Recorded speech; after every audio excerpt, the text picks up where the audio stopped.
2, 3, 4, 5, 6, 7, 8. Schlemiel, Schlemazel, Hassenpfeffer Incorporated. We're gonna do it. Give us any chance, we'll take it. Read us any rule, we'll break it. We're gonna make our dreams come true. Doing it our way. Nothing's gonna turn us back now. Straight ahead and on the track now. We're gonna make our dreams come true. Doing it our way. There is nothing we won't try. Never heard the word impossible this time. There's no stopping us. We're gonna do it. On your mark, get set, and go now. Got a dream and we just know now. We're gonna make that dream come true. And we'll do it our way, yes, our way. Make all our dreams come true. And we'll do it our way, yes, our way. Make all our dreams come true. For me and you.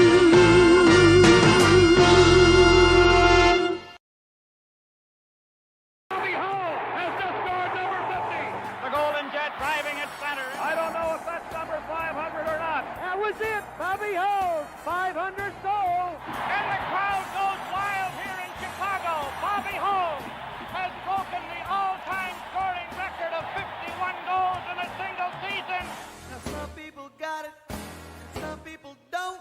Talk about getting all the things in life that you want. You can wish it might happen, you can call it dumb luck. But that guy's so lucky, he's just way much too much. He's the man with the light. That's who I'm talking about. He's the man with the light. Oh yeah, don't give me all that kind of lucky. It's such a stuff. He's the man with the magic touch.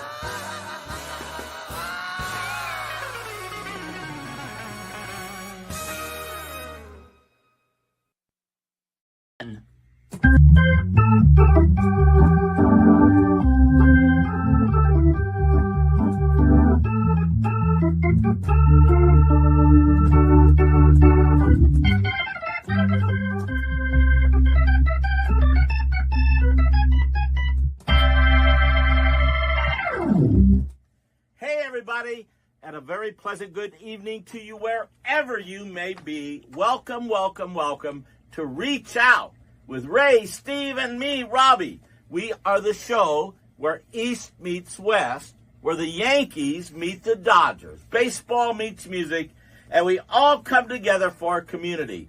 All right, let's invite my buddies now, Ray and Steve. Come on in, guys. Thanks so much, Robby. Hey, this is Paul from the baseball TV reality show called The Tryout, and I just wanted to say hi and thanks. This is so great to be on the show. Before I bring Ray and Steve out, I want to do a couple of songs for you. So I want to do one right now for you by the Beatles, one of my favorite groups of all time, and then at the end of the show I'll come back and I'm going to do a song by the Monkees.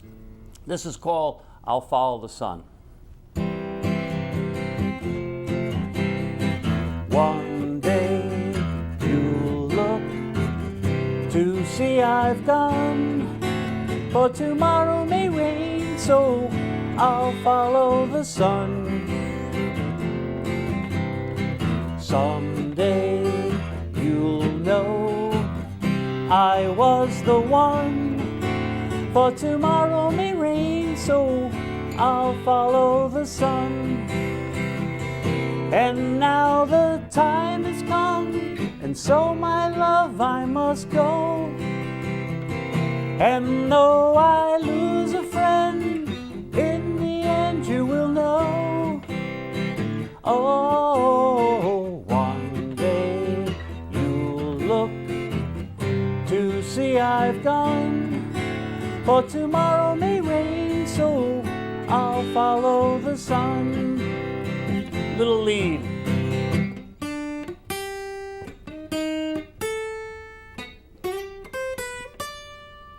For tomorrow may rain, so I'll follow the sun.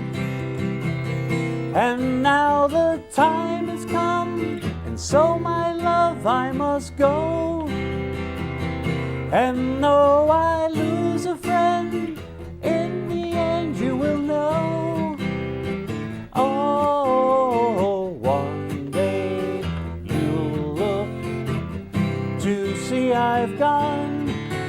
For tomorrow may rain, so I'll follow the sun.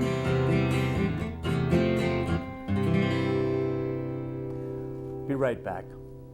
That was a great song that Paul just did, huh? From the tryout. Well, Paul's good.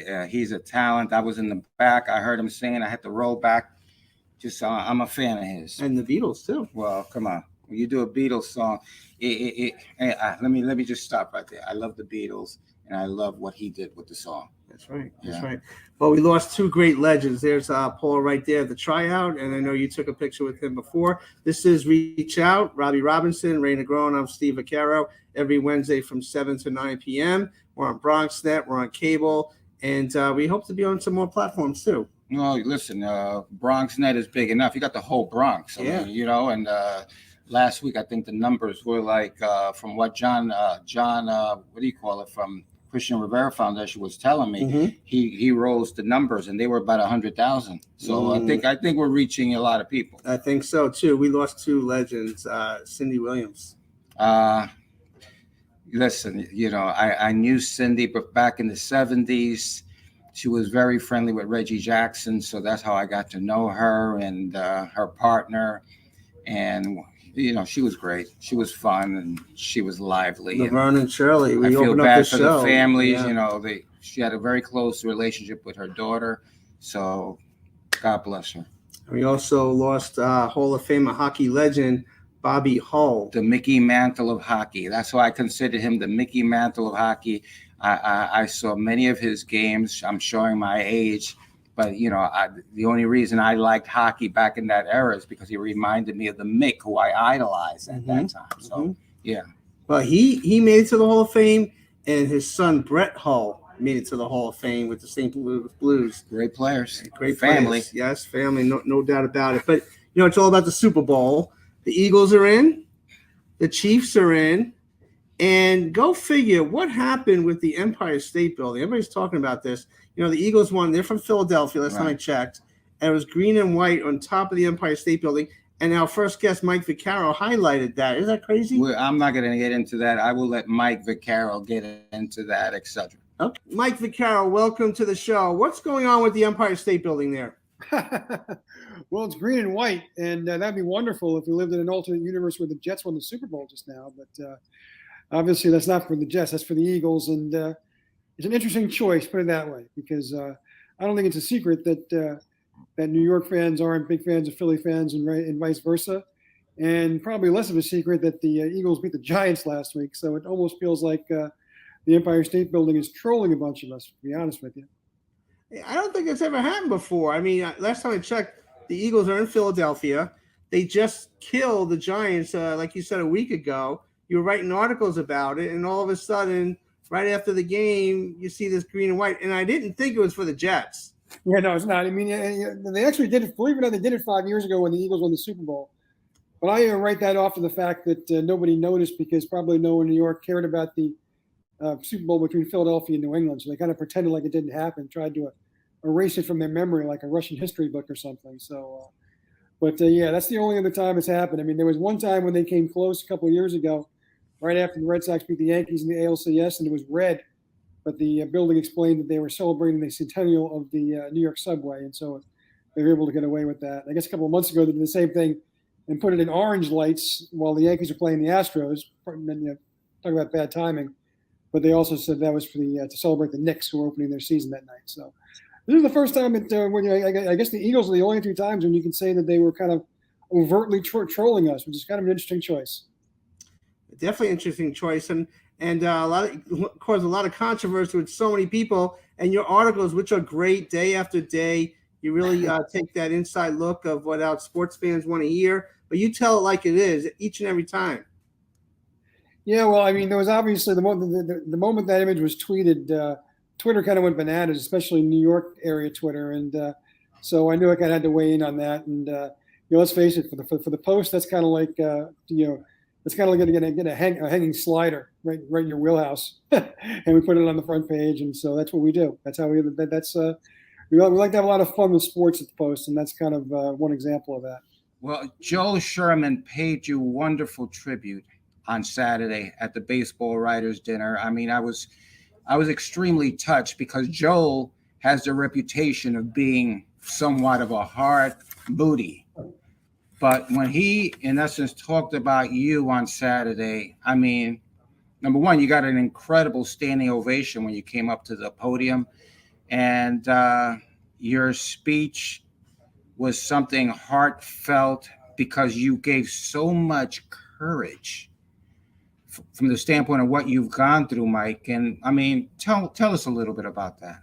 Yeah, well, look, I mean, it was a wonderful moment for me too, and it was you know, look, in August, culmination of a lot of events culminated with me having to get my left leg amputated below the knee, and so I've been rehabbing that ever since. The post has allowed me to write in the time since, which has been a great kind of mental gym for me to be able to keep my brain going, which has been a nice thing. And I've made a couple of reappearances in the press box. Went to a Jets game in December and a couple of Knicks games. And I'm going to, kind of go back to full-time in-person coverage within the next week or two. And so it's been a long road, but it's been an incredible, it's been an incredible road too, because I'm able to get around better now than I have been in years. I've really taken to my prosthetic leg. I'm about a month or two away from getting it my permanent one, in which case I'll be able to kind of walk around, hopefully without a cane. So that's great. And, I feel very thankful, frankly. And obviously on Saturday night at the writers' dinner, to hear Joel say those words. I mean, Joel's a dear friend of mine for 20 years. That put a lot of things in perspective. And like you said, the greeting I was given by the audience was really special. And look, I mean, as I mentioned in my speech, I mean, I cover every sport in New York, but the only 4 people who actually reached out to me in the days after my procedure were the 2 baseball managers and the 2 baseball general managers. And it was August, so they kind of had other business on their minds that time, but they took the time to reach out and offer good wishes. And I'm not, I'm not saying that to make anybody else in the New York sporting community feel bad, but that just speaks to what baseball is and what it's like when you cover baseball. And look, we're not players, and we're not, we don't pretend to be, we're not the story, certainly. We don't pretend to be that either. But we all take part in baseball, which is an everyday thing. I mean, the games happen every day, the stories happen every day, the columns happen every day. And so we do kind of all feel like we're a part of it. And that kind of makes it not only special, but a lot of fun. And it shows on a night like Saturday when so many people in the baseball community, I think, just kind of recognize so many of those athletes have gone through hardships and have bounced back from hardships. Justin Verlander with his, obviously with his elbow, and Aaron Judge with a variety of injuries over the last couple of years. And really, you don't become a big time athlete without suffering through your portions of struggle. And I think that maybe they were able to recognize that. Also there are other aspects of the game, not just necessarily the players, that sometimes have to go through similar struggles. Well, the thing that I found incredible was I had to look at you 5 or 6 times because I'm saying to myself, wait a minute, he's been on our show 3 or 4 times. He never said anything. He just kept on going like, it blew me away from the standpoint of with me, hey, Mike, I get up and I feel a little twinge and I say, oh my God, what is this? And what I'm saying? And I'm ashamed of myself because of what you have gone through. Yeah. We all feel that way, believe me. I mean, there's nothing to feel ashamed about. That's part of being a human being. Especially when you're a human being in your 40s and 50s and 60s, you get a little bit of you have pain in places you didn't know existed before, right? Mm-hmm. Exactly right. Doubt. So, Mike, I mean, we do a lot of community work. Real quick, what encouraging words would you give young people out there that are going through any kind of adversity on a high level, on a lower level, but just to get through it and maintain their sense of identity, their profession, and their connection with family and friends? Like you have, Mike. Yeah, yes. One thing I would say is it's so easy to dwell on the things that happen to you that are bad or are unfortunate. Obviously I could have done that with my leg. I choose to dwell on the fact that I've had, 100 times more things positive happen to me in my lifetime, and I'm grateful for that. And I think that's important that you never lose sight of that. The fact that being a human being means you're going to go through struggles. I was fired from a job early in my career, And I'll never forget, not long after that, I read a column by the late Pete Hamill, where he talked about, a man doesn't really realize how much of a man he is till he has to get up off the floor after he's been, knocked out once or twice. Right. And I kind of understood that from that moment. And, it's like this with this particular thing for me, and for any kind of hardship that befalls any of us, is, you learn a little bit about yourself, how quickly and completely you can rise from the canvas. And, I think that's all part of it. We're all fortunate to have a very limited time on this earth, so you might as well make the most of it. I think that's what was really reinforced for me in August. I mean, my life isn't over. In some ways, it's just beginning, and I'm just looking forward to the next couple of chapters. And I think that whenever, I don't care if you're 55 years old or if you're 15, when something bad happens to you, it's not great. I mean, you want to yell at somebody, you want to scream at the sky. And then what you want to do is you want to be able to better yourself and better your situation, and you figure out the ways to do that. Well, that's well said. And you continue to provide fans out there with that inside scoop and that connection with these teams. So having you gone through this adversity without really people knowing it and continuing that great work is a testament to what you do and the strength that you have and the supports that you have. And I personally look forward to those articles because I know your heart and soul goes into each one. And I'm so thankful that you're on our show today. Well, I appreciate that. Look, I certainly wasn't keeping it quiet necessarily. I mean, certainly the people I worked with knew, and a small circle of friends knew. I didn't necessarily broadcast it, certainly do anything on social media or anything. But one thing is I just wanted to make sure that I was going to get to the other side of this. And I've been on the other side of it for a couple of months now. And, my recovery is going well, and, my mobility is fine. So, somebody told me the other night that if they didn't realize what was wrong with me, they just would have figured I had badly sprained my ankle. If you're wearing long pants, you don't necessarily notice it. And so I took that to be a great compliment that I've actually been able to figure out, how to kind of, at least channel normalcy, if I'm not necessarily 100%, normal, in the standard sense. Well, just know that you coming out basically on Saturday, which is where the rest of the public, where I found out about it, and you've given me so much courage from the standpoint of little scenarios I have to deal with. You've been huge. I'm telling you, I cried Saturday. Well, I appreciate that, and I'm kind of amazed I didn't. I think it was a good thing. I practiced my speech in front of my wife a couple of times, and I did that. I told her I did that because I didn't want her to cry, but it really was probably, I think, because I wanted to kind of just ignore myself to the fact that I knew it was going to be an emotional moment, and I think it wouldn't have helped anybody if I would have started to break down. So I was glad I was able to keep my composure, but it was definitely an emotional moment for me. And and like you said, I mean, telling the baseball community was kind of the first step of coming public with what this is all, what this is, and I'll probably write about it sometime in the coming months. That'll be interesting also. But I've been grateful. Like I said, the Post was very good to me in terms of allowing me to keep writing and keep working. And I suppose we got a little used to it during the pandemic that it was taboo for 100 years, which is you couldn't write about an event that you weren't at. We've kind of softened those restrictions. Now I still prefer to actually be at the game, being in the press box, being in the locker room, and I can't wait to do that again on a regular basis. But this has allowed me to be able to keep my hand in it, which has been great for me, for sure. Well, a couple of quick items here. What was it dinner like for you that night and taking it all in, the baseball writers' dinner? Oh, it's a great night. Look, I mean, we hadn't had one in 3 years because of the pandemic and the after effects of the pandemic. And it's a great night every year. I'm very proud of that association because a couple of years ago, Major League Baseball offered the association, our chapter, a significant amount of money to move the proceedings to Las Vegas.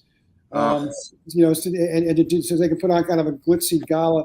It's not the first time for all those players to get their awards. I mean, I think Paul Goldschmidt got his MVP award for the first time in St. Louis, but it's got enough gravitas that these guys still come to New York. Goldschmidt came to New York because he wanted to be a part of the Baseball Writers Association New York chapter. It was the first time that Verlander got his award, the first time that Aaron Judge got his awards. And look, I mean, it's important for us to present an award like the good guy who got, Edwin Diaz got this year. And that's kind of why we do this, because we want to, we present baseball in our news outlets. And a guy who receives the good guy award is really our favorite for the year because he allows us to do our jobs better because he's always available and always accessible. That was certainly Edwin Diaz this year. the past winners of that award include Aaron Boone, and includes Brandon Nimmo. And there's one of the great things about covering baseball is that I think baseball players from an early age understand that part of the culture of baseball is talking about it, either with teammates, with coaches, with writers.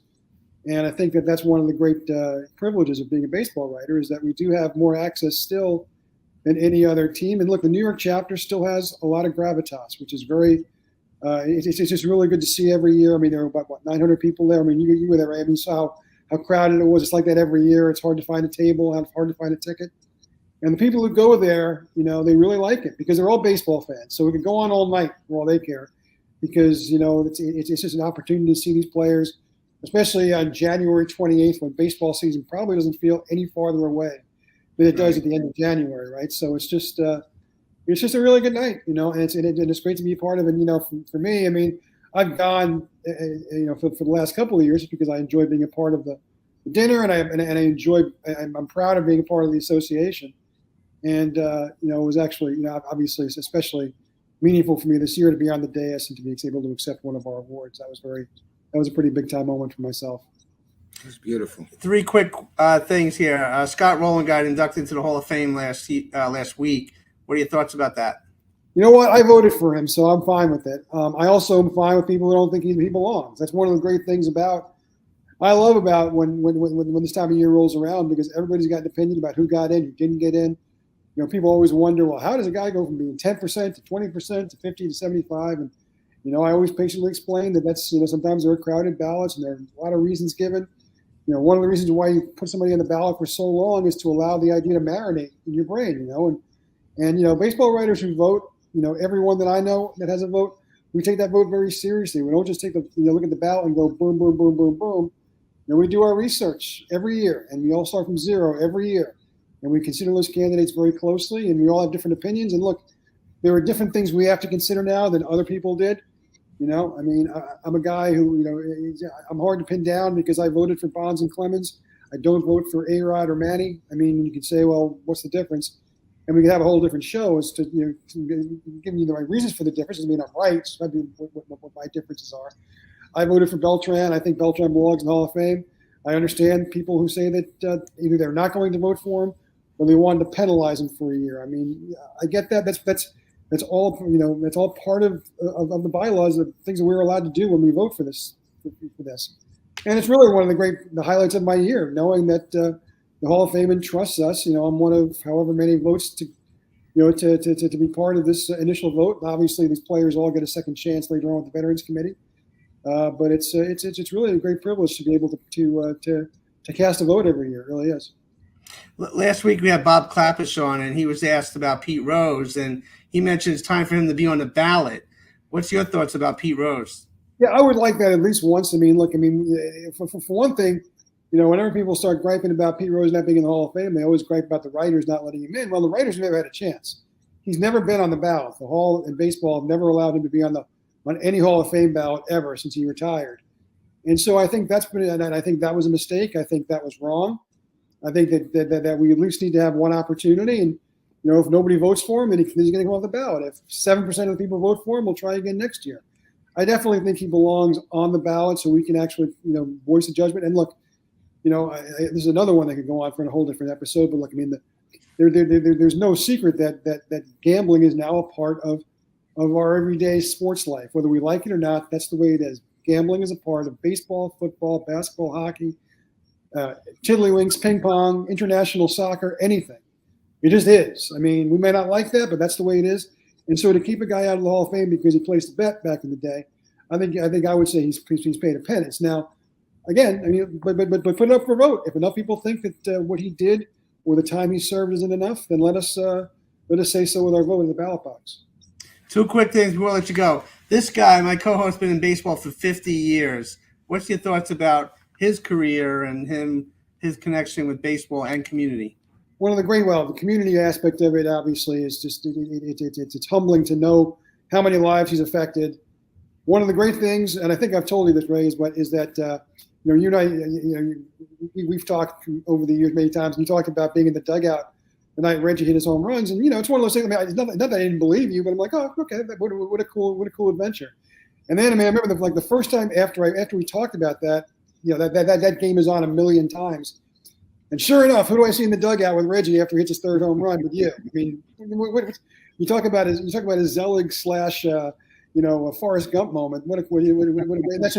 That's just one snippet of just a great baseball life. And look, I mean, it's baseball has been a great vehicle for you, but obviously, I mean, it comes from in your soul. And if it wasn't baseball, you would have figured out another way to reach out to the untold thousands of people that you've affected with your life and the way that you've lived your life and the example you've set. And it's just, it's something that I don't think can be celebrated enough, just because it's such a great slice of what makes baseball, what makes New York, and what makes him such a great part of the fabric and the intertwined part of the fabric. And he didn't pay me for that, right? You didn't pay me for that, right? I did that on my own. Hey, coming from you, it's a thrill to hear that, and I appreciate it very much. Absolutely. All right, last thing before I let you go, Philly or KC? Well, I'm writing a column tomorrow about why if you don't have a dog in the hunt, you should root for Kansas City. Now, I worked in Kansas City for a year, lived there for a year, so I'm pretty familiar with the just the way the fans there are, and I love that city. I really do. I mean, I lived there only a year. I feel like I lived there half my life. It was a wonderful place to work. It was a wonderful place to live. And the fans there, I mean, look, every city thinks their fans are the best fans, and on a certain level they are. But if you read the column, I lay it out a number of different reasons why. If you don't have a dog, and look, if you're an Eagles fan, you're not going to change your mind. If you hate the Chiefs, you're not going to change your mind. If you have a gambling interest, if you have, if you only care about is winning money with a Super Bowl box, okay. If you're just looking for something to root for, I'm going to lay out a couple of reasons why Kansas City wouldn't, and nothing else. It won't make you feel bad to root for them if they, if you do. And I know having lived there for a year, a couple of years ago when they won for the first time in 50 years, made me feel good. I'm not necessarily rooting for them, but it won't break my heart if they win. And you know what? I don't think it'll make anybody angry if the Empire State Building gets lit up in red and gold in 2 weeks, as opposed to another redux of green and white. Right. To end this, I'm a Vikings fan. We haven't been in the Super Bowl since 1977. It's almost 46 years. You wrote an article. The reason why I became a Vikings fan is Fran Tarkenton. Oh, yeah. Recently, you wrote a great article on Fran Tarkenton as a Giant, because I almost forgot why I'm a Vikings fan. You reminded me with that great article. Well, you know what? It's funny because, I mean, Tarkenton's one of the great quarterbacks of all time. And yet every second he spent in New York City, he was the number 2 quarterback in town, right? Because the other guy was a guy named Joe Willie. Not only was he on every billboard and every magazine and every Brady Bunch episode, but he also won the Super Bowl while he was here. And unfortunately, Tarkenton's teams with the Giants, while he played great, and a lot of those teams overachieved, and a lot of those teams aren't remembered as fondly as they should be, including 9-5 in 1970. He was terrific here, made 4 Pro Bowls, I think it was. Really, in a lot of ways, his stats are better than Joe Willie's during the time that the team shared New York. But that during that segment, the Giants were the other team in town. They were had been losing for a number of years, and so it's interesting to go back and revisit what his time was like as a Giant. It was fun to do that. And there's still a lot of video of him, and he scrambled till the day he retired. But he's had to spend a lot of his time with the Giants scrambling because he was basically running for his life because those teams are so bad. The offensive line was a sieve. But it also provided some entertaining clips all these years later to see how he would get out of trouble. And somehow 15 minutes after leaving the pocket, he'd find Bob Tucker wide open in the end zone.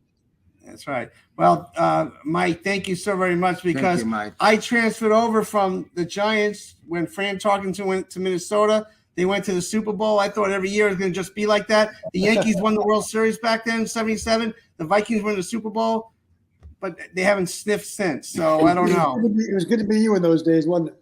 Yeah, it was really great. But 46 years ago. Mike, thank you so very much. God bless you. Appreciate you. Guys, great talking to you anytime. Appreciate you. Thank you. And at halftime at the Super Bowl, Rihanna is going to be performing. We have a little clip before we bring on our next segment. Let's check it out.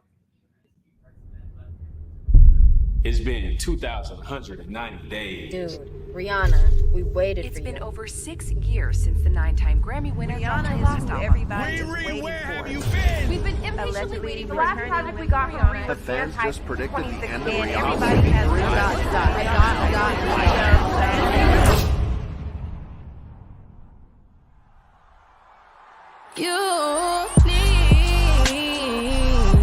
Back here. Reach Out. Ray took a little break, and have some friends of mine here. Jason and Kim, tell everybody out there what you guys do. So we, her and I together, we run the Long Island Acting Class and Film Study. It's a long name. We plan on shrinking it in the future. I've actually worked on various shows as an actor, and I worked on Law and Order, Person of Interest, Blue Bloods, among others. Kim here works on a Marvel series. And we started the Long Island Acting Class and Film Study to give individuals with disabilities a platform to express themselves creatively and to also gain creative confidence. Because when they do gain that creative confidence, that'll give them confidence throughout multiple aspects of their lives. So we work with those individuals, and we really try to break them out of their comfort zone. There are a lot of positive encouragement, a lot of on-set experience. We do a lot of fun, various activities as well. And we also build a really good sense of community. So they not only just get along as actors, but they get along as friends, and they have a mutual respect for each other. And it really builds a lot of strong bonds and those relationships to help them out outside of the classroom as well. Kim, why are you into this? What gives you the motivation to do what you do? Well, I have a background in education and also in acting. We're in the Film Acting Union. And I actually started out and still am a support staff person for people with disabilities. And when I heard Jason had this idea to kind of combine everything together, it was really intriguing to me. Mm-hmm. And how's it going so far? Because you have amazing people that you work with. You're getting them out of their shell and giving them the confidence to do what they want to do creatively. So you must see magic happening each and every time you're with them, right? Oh, yes.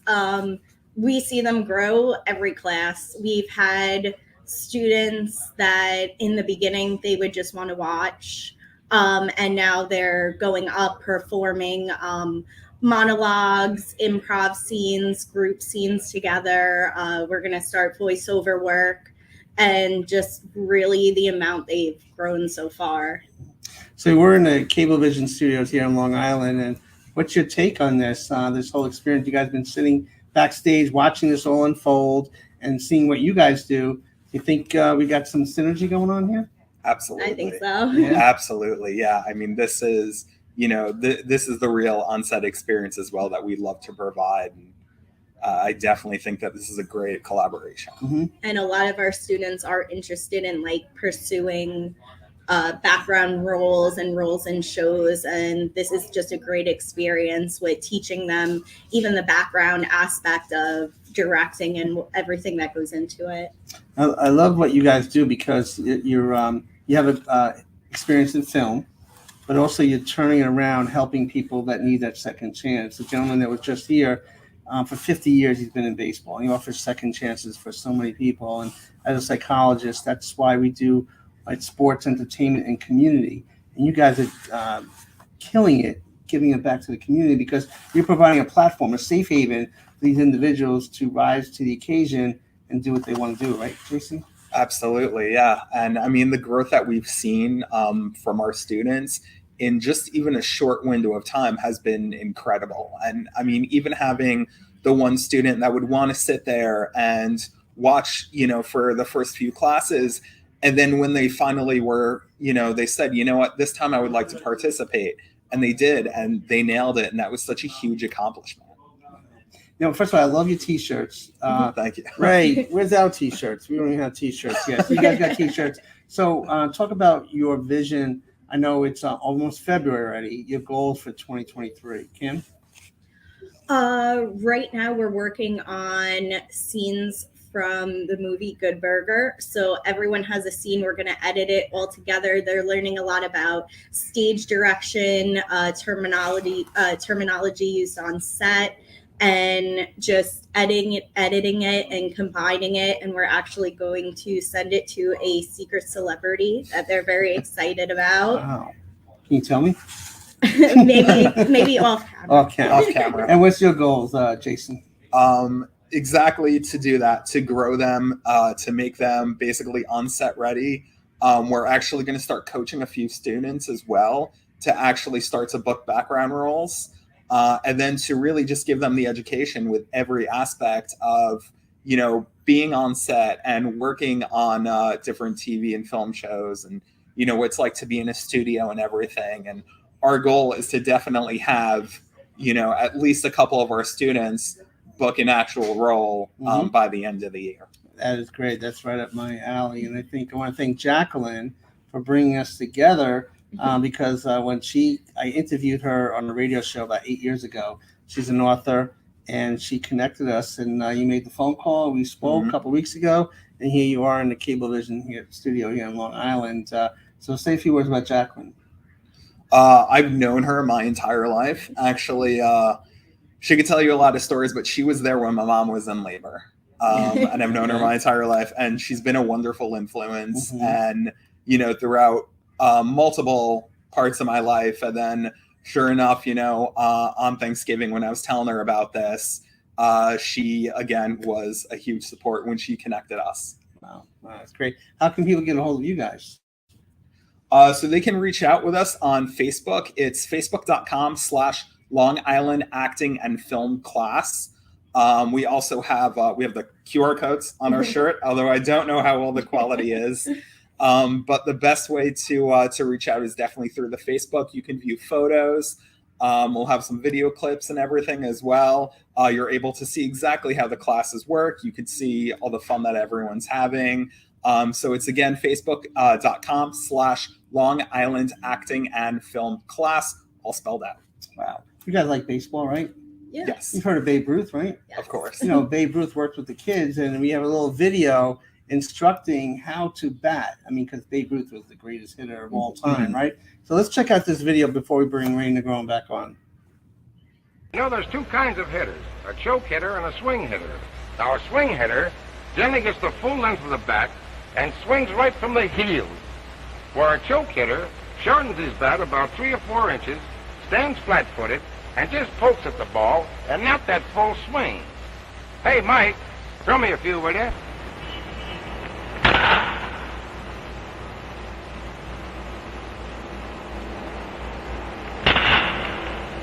Now, see, that was choke hitting. Now I'll show you swing hitting. Get it right at the end, just like that. Come back and... Swing hitting depends entirely on balance and timing. Notice that my weight is on my left foot. As I start swinging, my weight shifts to my right foot at the time of contact with the ball. The force of the swing makes a perfect follow-through. Swing hitting is the most popular style, but you take more chances of missing the ball. I favor this style of hitting, and I often strike out.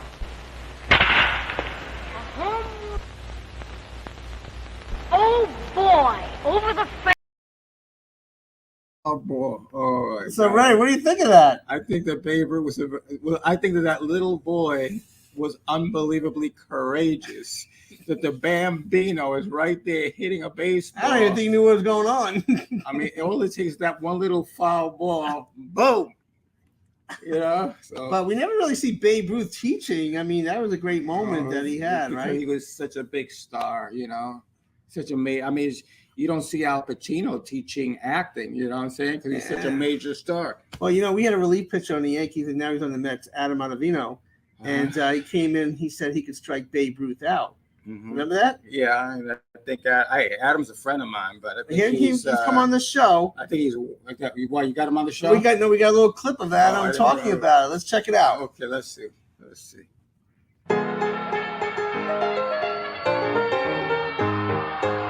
Did I really say I could strike Babe Ruth out every time? He's so much bigger in person. He's currently hitting 370? And why is right field so short? 295? Oh, it's 490 to center at least. Wait, how did I get here?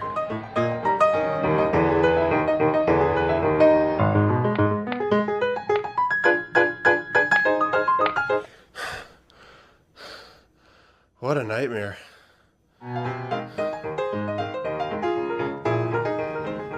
Well, I mean, it was Babe Ruth. What do you think, right? Love it. That's exactly what would happen, Adam. Well, I said it, Adam. There we go. You got my telephone number. Call me if you got words. Stir up some controversy here. Yeah. But what do you think of Jason and Kim on the show and the work that they're doing? Listen, the fact that they share in that type of way with such a wonderful art. I mean, come on, the acting thing, you know, that's my love. Yep. I love the aspect of acting. I've been wanting to be an actor since I came out of my mother's womb. And I wish I was as good as them. You know what I'm saying? And the fact that they're giving to the kids the way they are, I think is wonderful. You know, it just gives, you know, it makes you realize that you too can do it.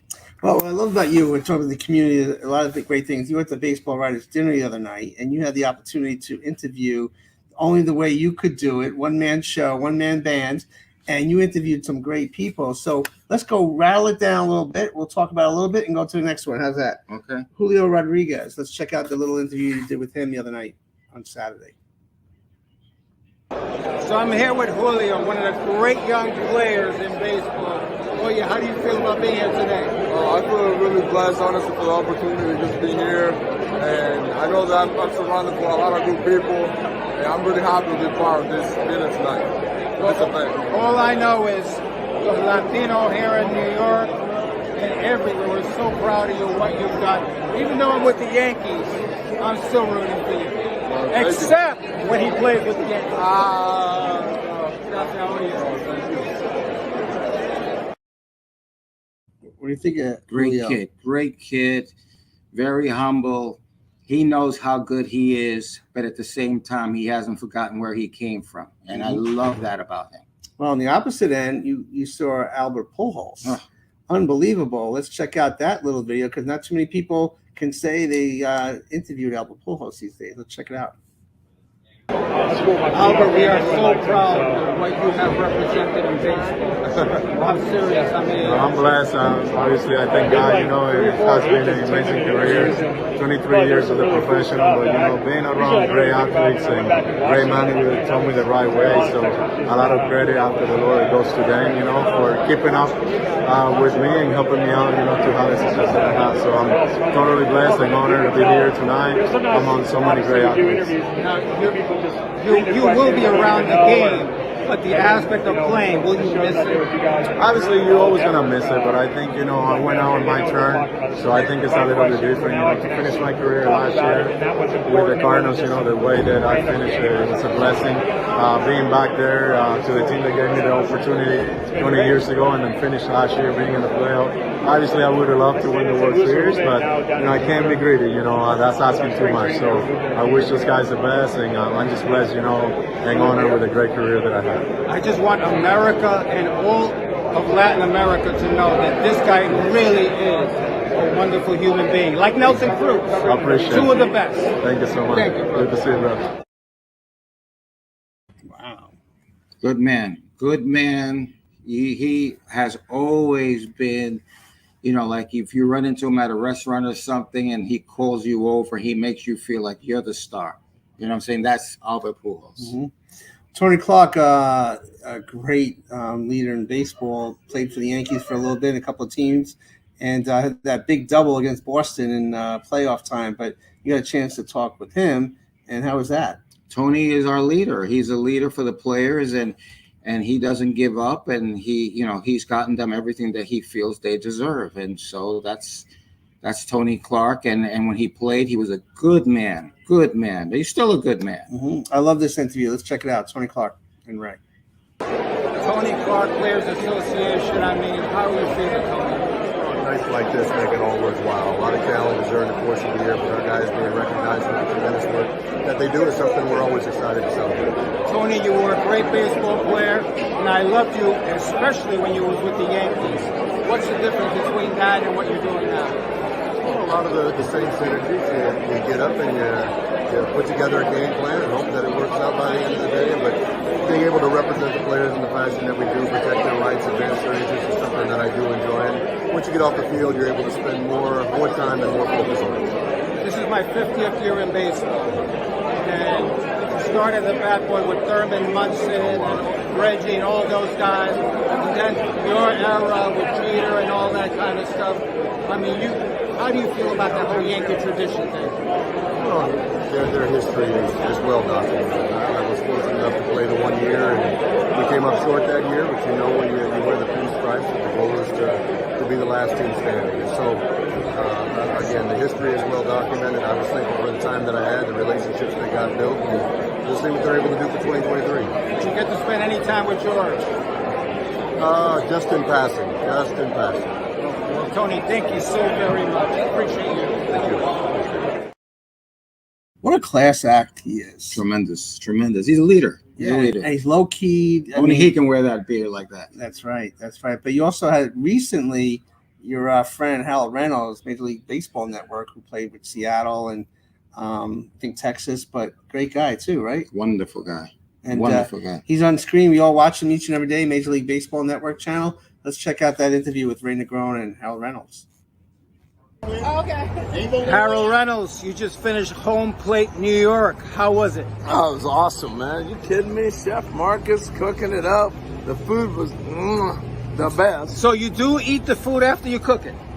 I tell you what, it was so good that when they stopped the camera, I kept eating. That's when you know the food is good. Oh my God, you're going to have all the people around Major League Baseball, especially Dave Valley, very jealous that you got to eat all that food. Dave Valley would have gave me a run for my money today. Val, I had you though, man. I had you. I'm going to tell you what, really, seriously, you got to come down here and try this. The food was amazing. You're going to love the show too. And Randy Levine?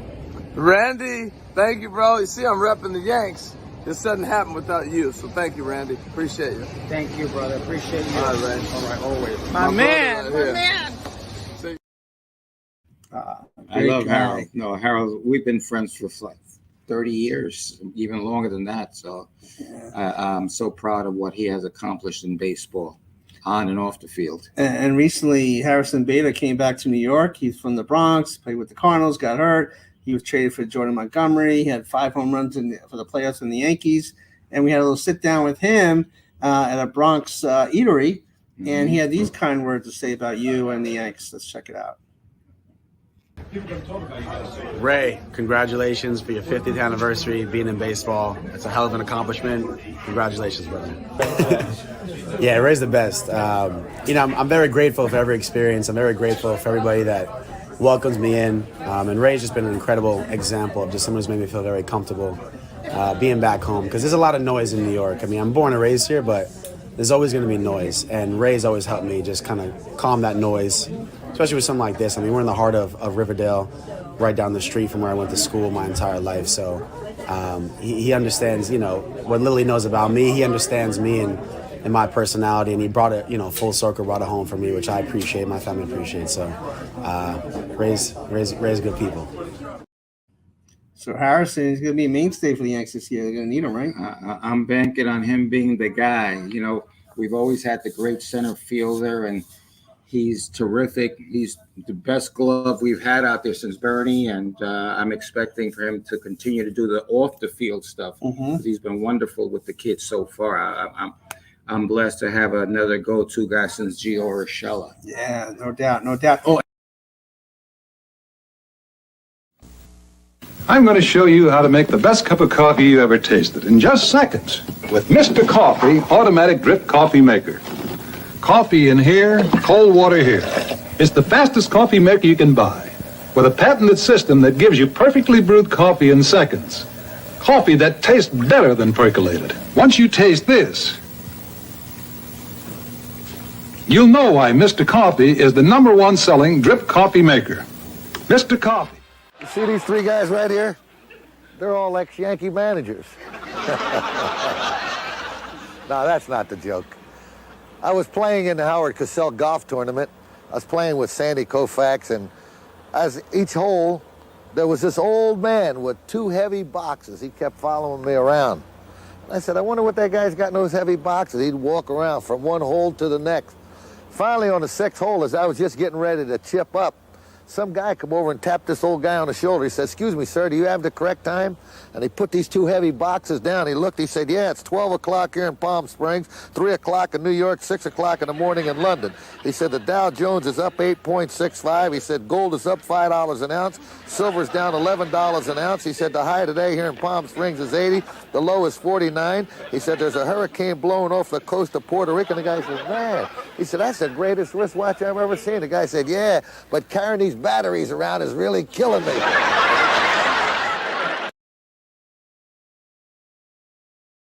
And Steve, today is the start of Black History Month. Yes. And if you guys ever get a chance, what would Martin say? HarperCollins, what would Martin say? I'm very proud of this book because Clarence Jones, the author, who wrote this, he was Martin Luther King's speechwriter, attorney and speechwriter, and he wrote the speech, I Have a Dream. And he came to me to get this book published. He couldn't find a publisher. And he came to me, and I went to my publisher, and I said, "I need this book done. It's too important of a book." And HarperCollins, thank you so very much. Tom Hopke, thank you so very much.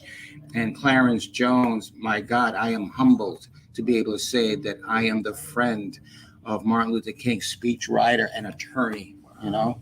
Beautiful. Let's get a copy of that book when you're done. Can I have that? No, you can't. Oh, sorry. Okay. Anyway, real quick.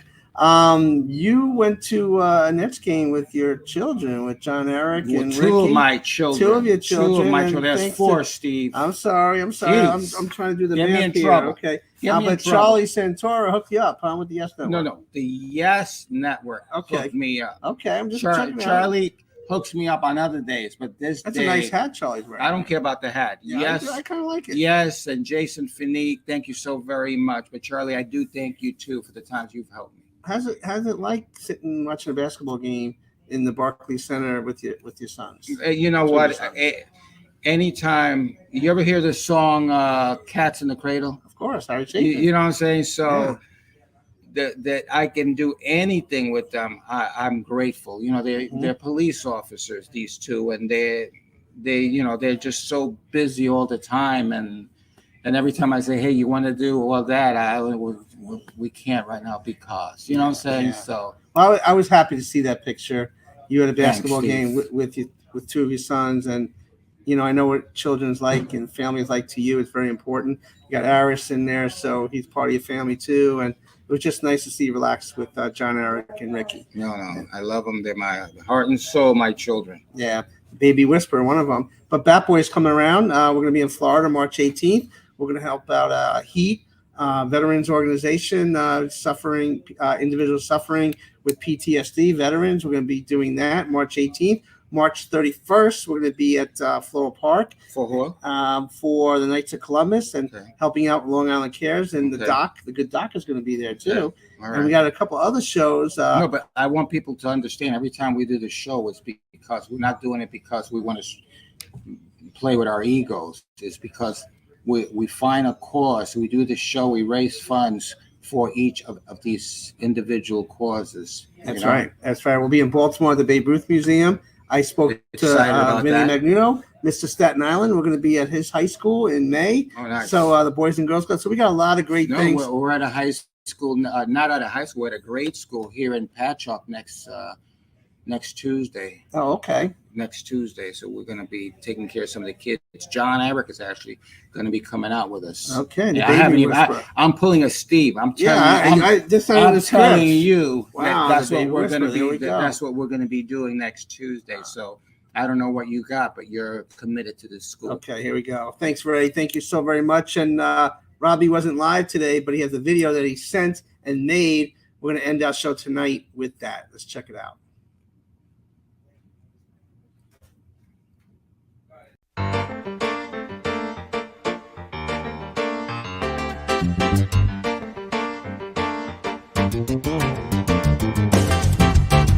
Go to work before the sun is up, and don't return until the moon is in the sky.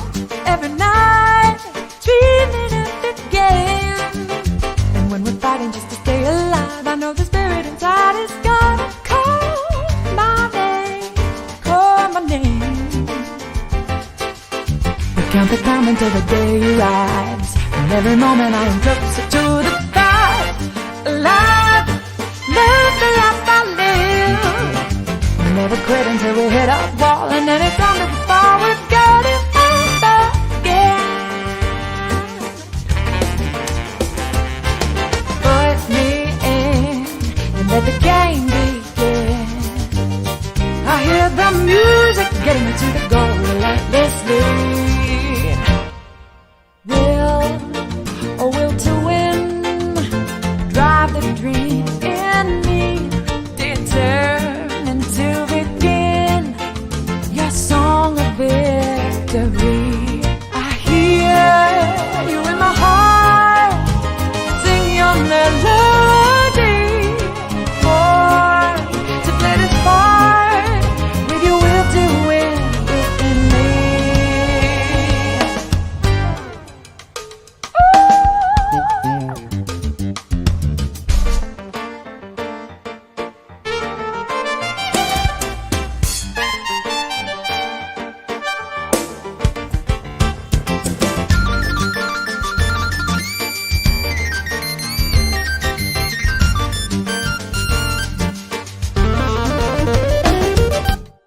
Not afraid of rolling up my sleeves, to leave it all up on the beat and don't look back.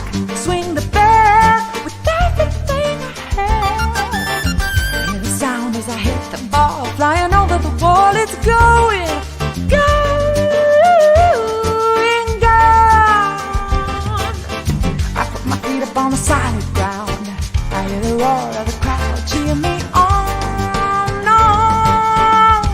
As I run along, feel the wind blowing in my face as I'm running the race and headed home again. Oh, put me in and let the fun begin. I hear your music getting me to the goal relentlessly.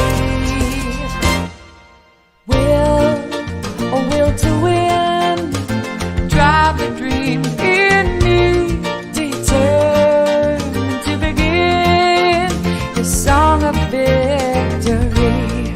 I hear you in my heart, sing your melody, born to play this part with your will to win within me. Will to win, drive the dream in me, determined to begin your song of victory. Fly way up high, shine for all to see. Soaring in the sky, the will to win within me. There's only one thing left to do. Ooh, let's take two.